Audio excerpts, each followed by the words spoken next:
In the spring of 1944, in a makeshift British military hospital near the bombed-out ruins of Caen, France, Lieutenant Margaret Sullivan, an American Army nurse attached to the Allied Medical Corps supporting the D-Day invasion, stood over the bed of Captain James Hartford, a severely wounded B-17 pilot who'd been shot down over Normandy just days after the initial landings.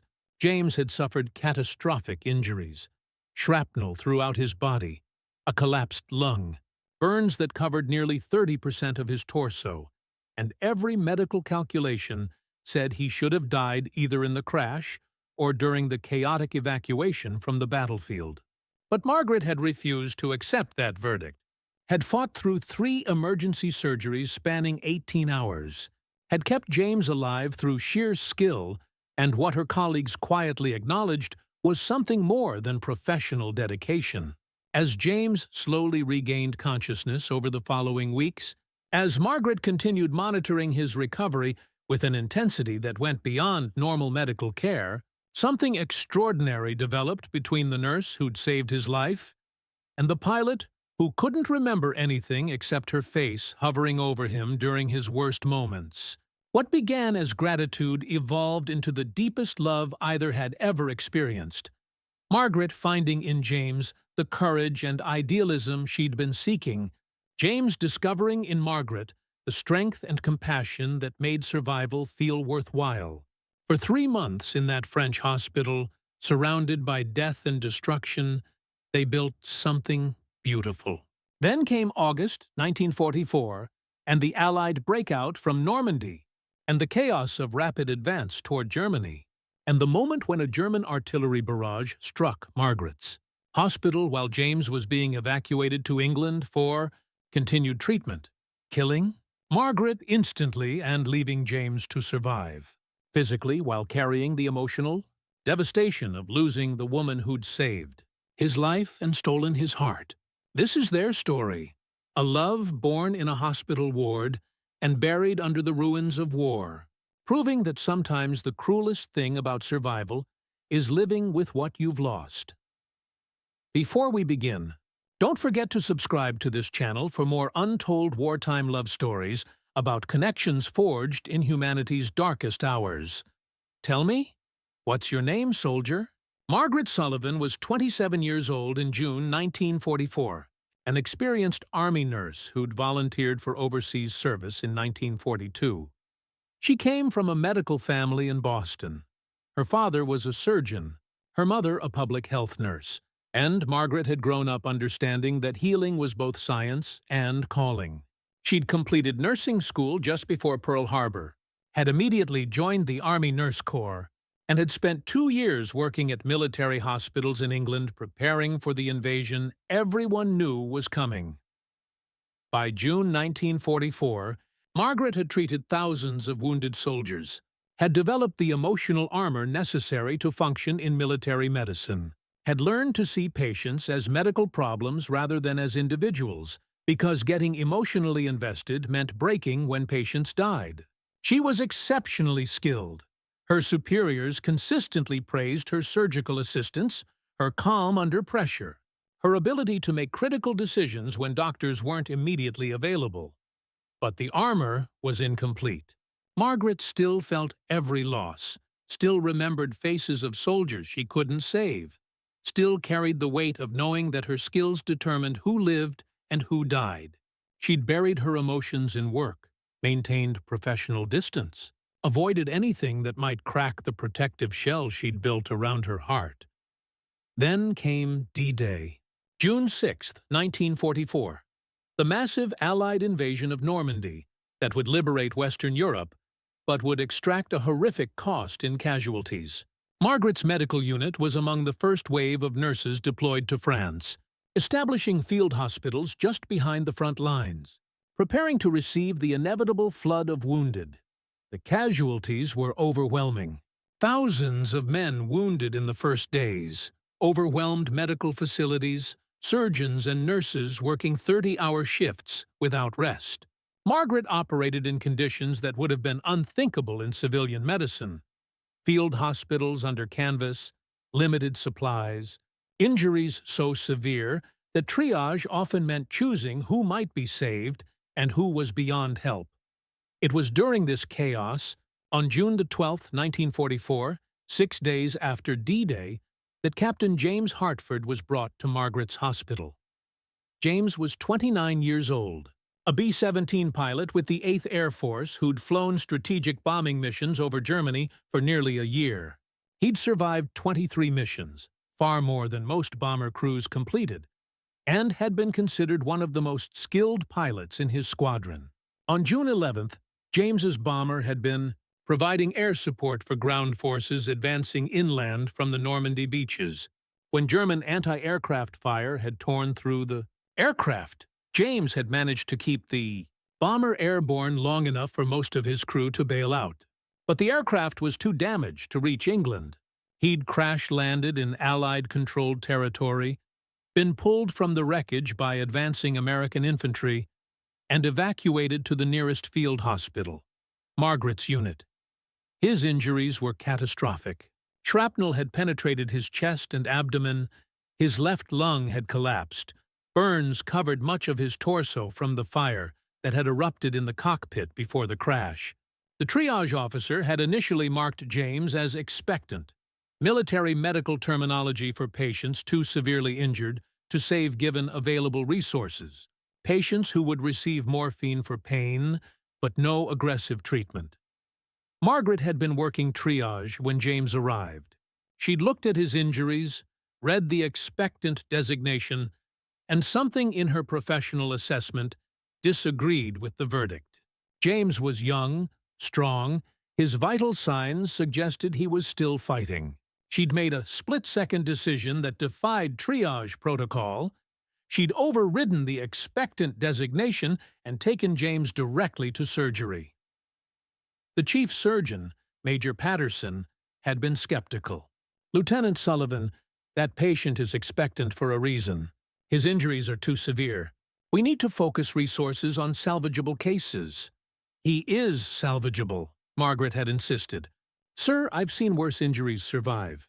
He's young, his heart's strong, he's still responsive. Give me 4 hours in surgery and I'll prove it." Patterson, knowing Margaret's track record and respecting her judgment despite the irregular situation, had agreed. Margaret had scrubbed in as lead surgical nurse, and for the next 18 hours, through multiple emergency procedures, through complications that should have been fatal, she'd fought to keep James alive. She'd anticipated the surgeon's needs, made critical suggestions, performed procedures that were technically beyond a nurse's authorized scope, but were necessary because doctors were overwhelmed with other casualties. Margaret had refused to accept failure, had kept James's heart beating through multiple crises, had somehow, through skill and determination and what felt like sheer force of will, kept him alive. When every medical calculation said he should have died. When the final surgery ended and James was stable enough to move to recovery, Margaret had been physically and emotionally exhausted. But she'd felt something she hadn't felt in months of treating casualties: triumph. Pure, uncomplicated triumph at saving a life that should have been lost. Over the following days, as James slowly regained consciousness, Margaret found herself checking on him far more frequently than medical necessity required. She told herself it was professional follow-up, ensuring her emergency work hadn't caused complications. But it was more than that, and she knew it. James fully regained consciousness 5 days after his crash, confused and disoriented. His first clear memory was Margaret's face. This American nurse who'd somehow appeared in his fever dreams, who'd been there every time he surfaced toward consciousness, whose voice had been the anchor keeping him tethered to life when darkness threatened to pull him under. "Welcome back, Captain Hartford," Margaret said, when James's eyes finally focused on her with genuine awareness. "You gave us quite a scare. How do you feel?" "Like I crashed a bomber," James managed to say, his voice hoarse from intubation. "Where am I?" "Field hospital in France, about 15 miles from the Normandy beaches.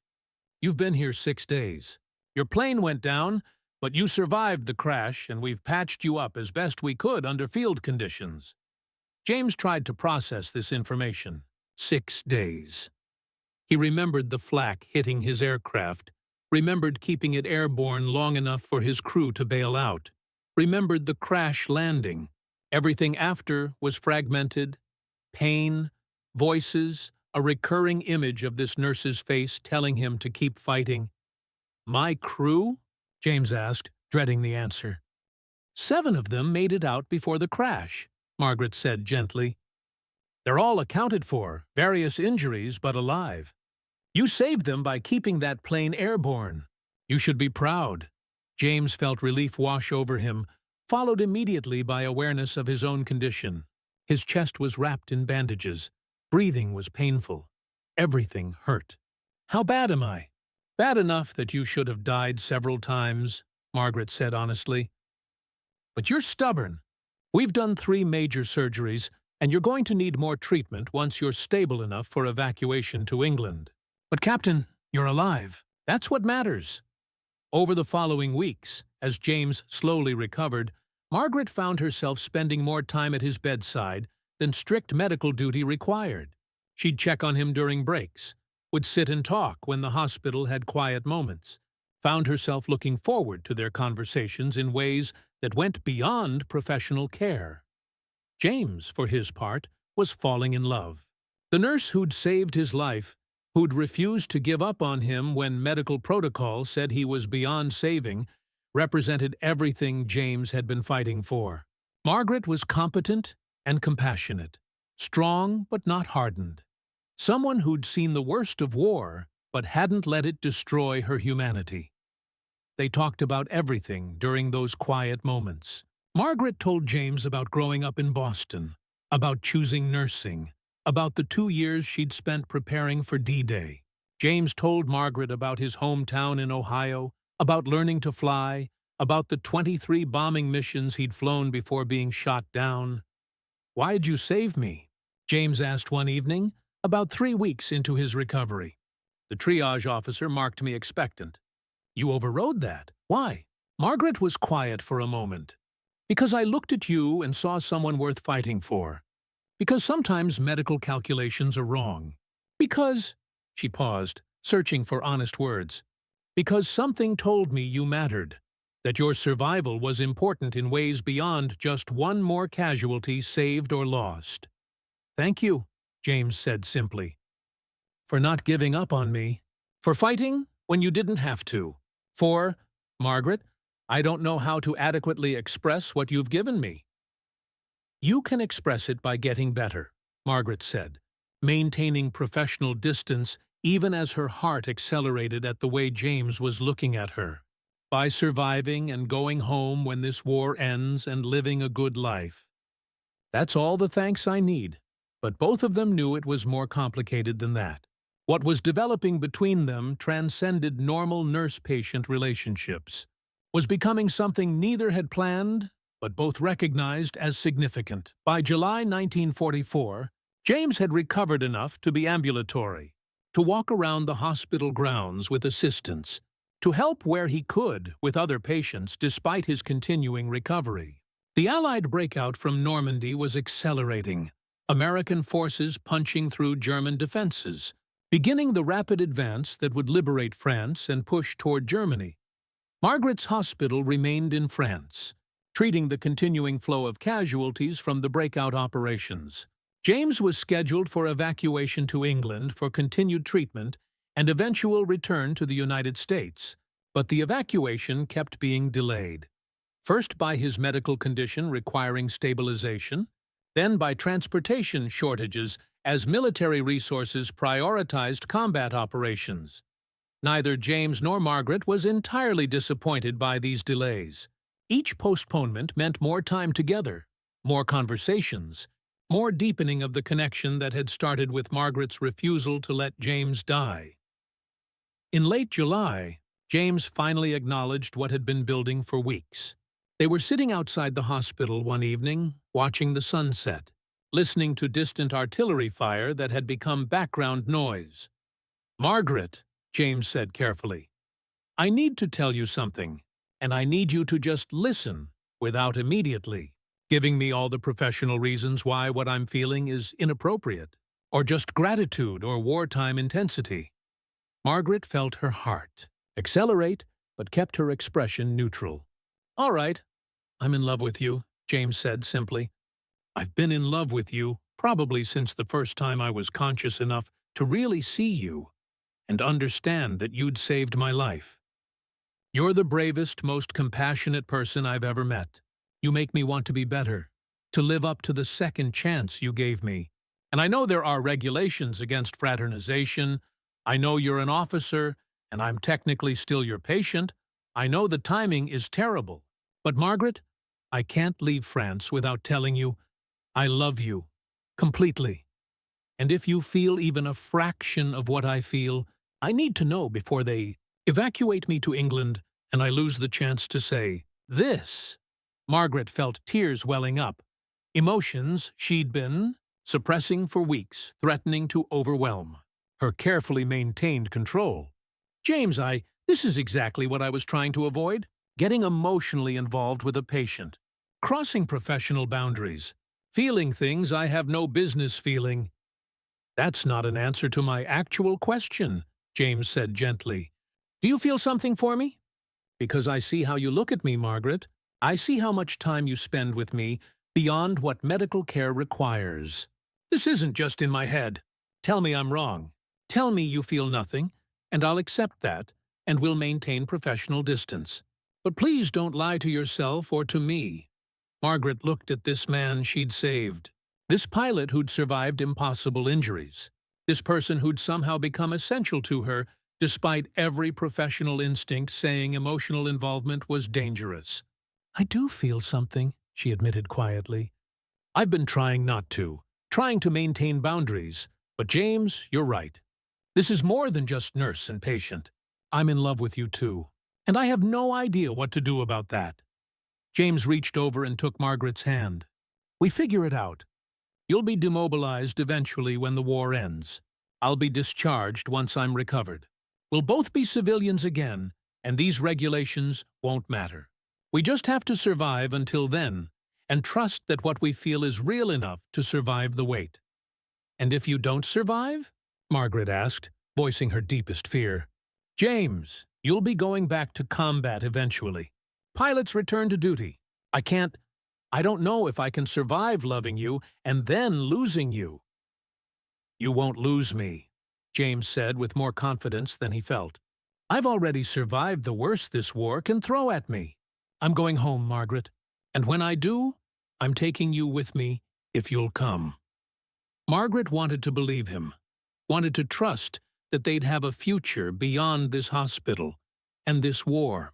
Yes, she said finally. When you go home, I'll come with you. Somehow, we'll make this work. They kissed then, for the first time, sitting outside a French field hospital as artillery fire rumbled in the distance and the war continued grinding forward. It was tender and desperate, and full of promises neither was entirely sure they could keep. For the next 3 weeks, Margaret and James existed in a bubble of carefully hidden happiness. They maintained professional distance in public, but privately, they'd begun planning a future. Tentative discussions about where they'd live after the war, about the life they'd build together, about marriage and family and all the normal things that war had made seem impossible. Margaret had requested transfer to a rear-area hospital, feeling she could no longer ethically continue treating James given their relationship. The request had been approved for September 1944, and James's evacuation to England was scheduled for late August.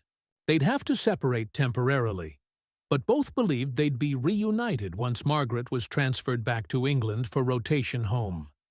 The plans were concrete enough to feel real. James would complete his recovery in England, would likely be medically discharged given the severity of his injuries. Margaret would finish her tour of duty and be rotated back to the States by early 1945. They'd meet in Boston, where Margaret's family could host James while they made more permanent arrangements. The future felt possible in ways it hadn't before they'd met. Then came August 15, 1944. Allied forces were executing a major offensive, and Margaret's hospital received word they'd be getting a large influx of casualties from the fighting. James's evacuation was moved up by 2 days to clear bed space. He'd be leaving on August 16th rather than August 18th as originally scheduled. They spent August 15th together, stealing whatever moments they could between Margaret's medical duties. James was packed and ready for evacuation, his paperwork processed, everything arranged for his transfer to a hospital ship that would take him across the Channel to England. 2 months, James said that evening, as they sat together one last time. Maybe 3 if the war drags on. Then we're both civilians, and we can stop hiding what we feel. I'll write every day, Margaret promised.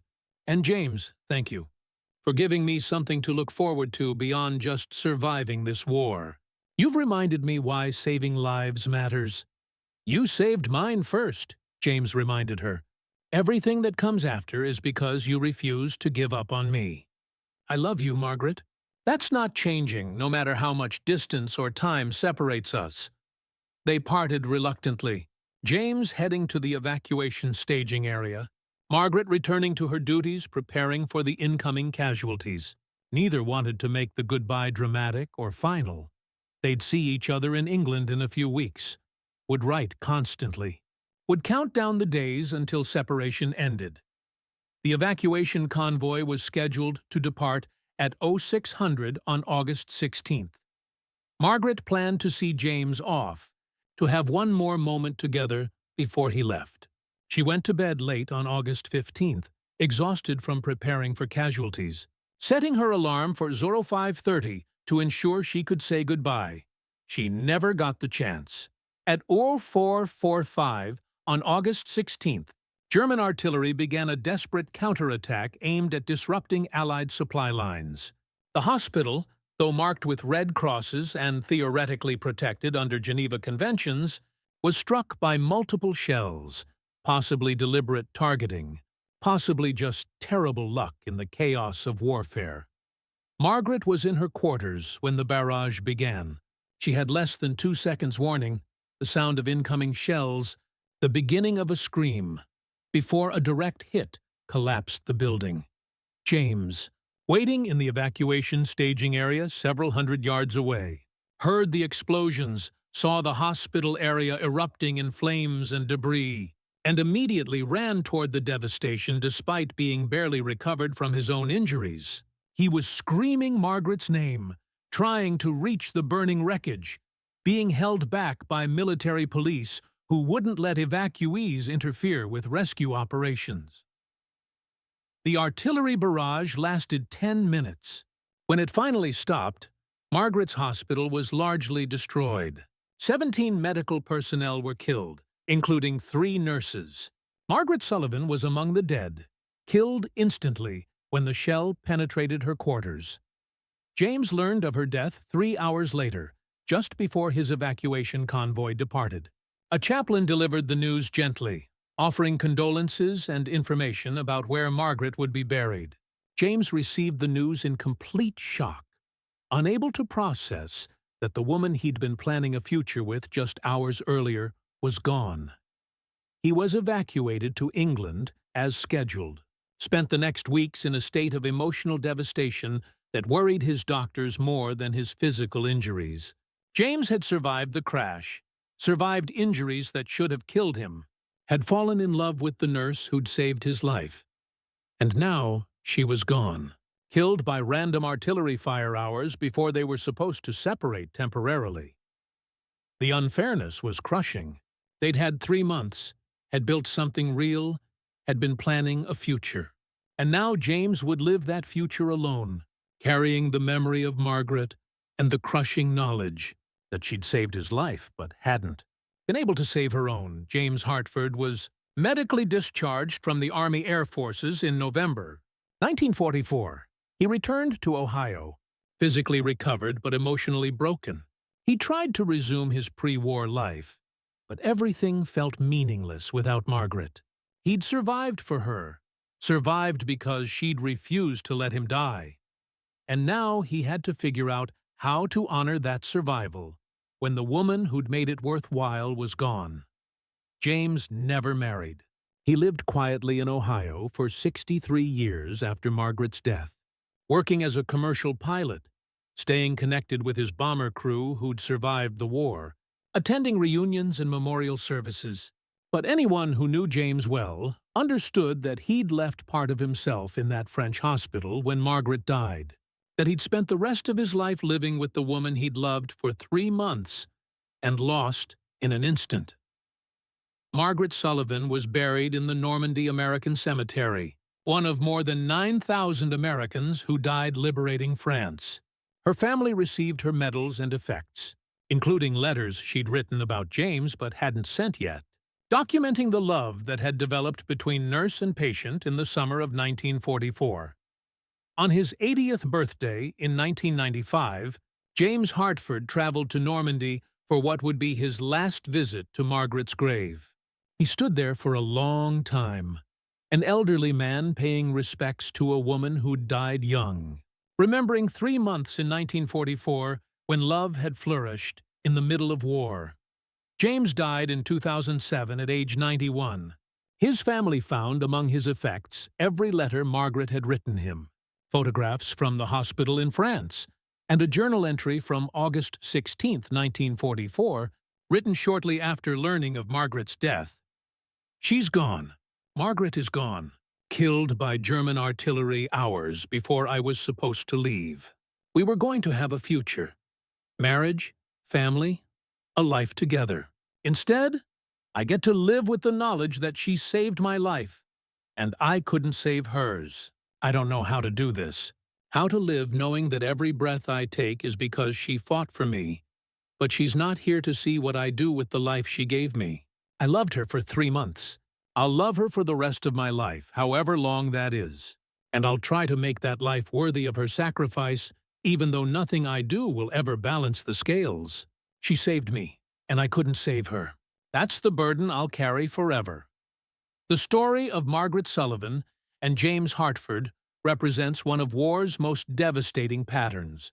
Not the people who die in combat, but those who survive only to lose everything that made survival worthwhile.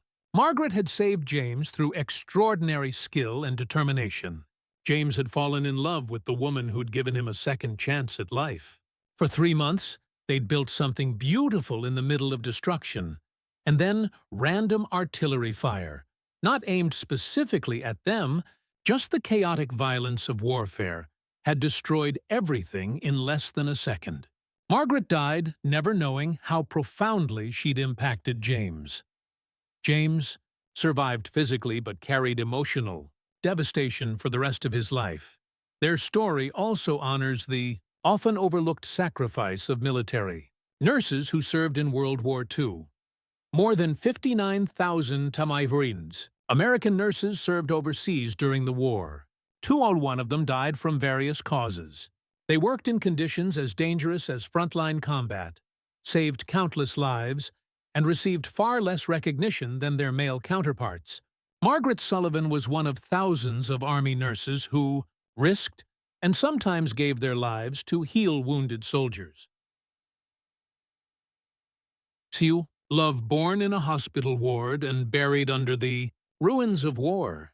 It's a story about the unfairness of survival, about living with loss that seems unbearable, about carrying someone's memory long after they're gone.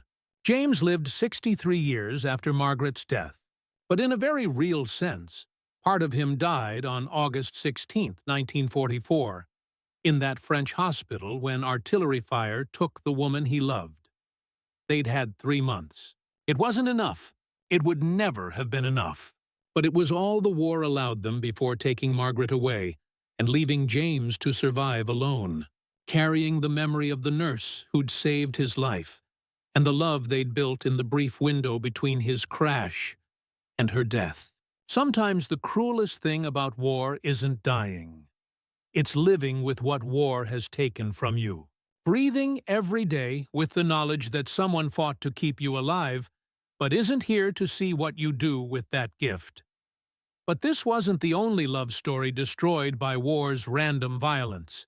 In our next story, you'll meet Lieutenant Sarah Morrison and Sergeant Thomas Blake, who fell in love during the Battle of the Bulge, survived the war's bloodiest winter offensive together, and were planning their wedding for May 1945, only to have Thomas killed by a sniper's bullet on May 7th, the day before Germany surrendered, leaving Sarah to face peace, knowing that the man she'd survived war with hadn't survived long enough to enjoy the victory they'd fought for.